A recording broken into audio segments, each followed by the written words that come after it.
Alors que les autorités togolaises peinent à rassurer sur les circonstances de la mort de plusieurs manifestants, des voix internationales s'élèvent pour dénoncer la situation politique du pays, marquée par une répression meurtrière et un déficit démocratique.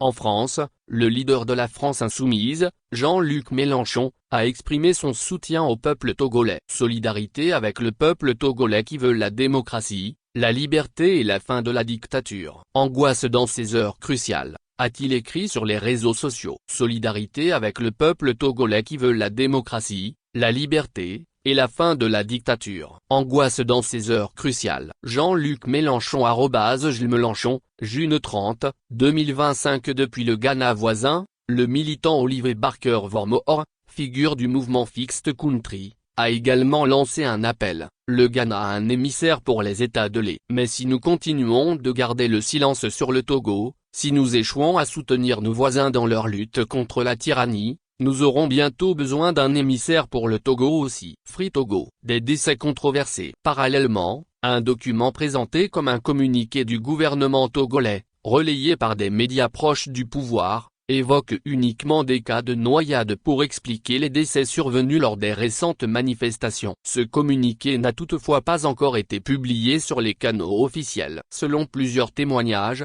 notamment de proches de victimes, au moins 7 personnes auraient perdu la vie, certaines atteintes par balles. Des photos de corps présentent également des marques de violence, contredisant la version gouvernementale. Plusieurs victimes seraient des mineurs. Appel à des enquêtes indépendantes. Face à cette situation, de nombreuses voix réclament des enquêtes internationales et indépendantes. Faute de telles investigations, ces violences risquent une fois de plus de rester impunies, préviennent des défenseurs des droits humains. Sur la chaîne ghanéenne TV3, un intervenant a vivement dénoncé la situation politique du Togo, qui parmi nous accepterait d'être gouverné par un père et son fils pendant 58 ans. Les Togolais ont le droit de réclamer la démocratie. Il est peut-être temps que l'armée intervienne, a-t-il lancé, dans un appel controversé. Le silence persistant de la communauté économique des États de l'Afrique de l'Ouest, CEDEAO, suscite une vague de critiques, notamment de la part de la société civile togolaise et de militants africains. Certains y voient une complicité passive dans une crise politique qui s'enlise depuis des décennies. ECOWAS aux sanctions régime aveno ineffective in addressing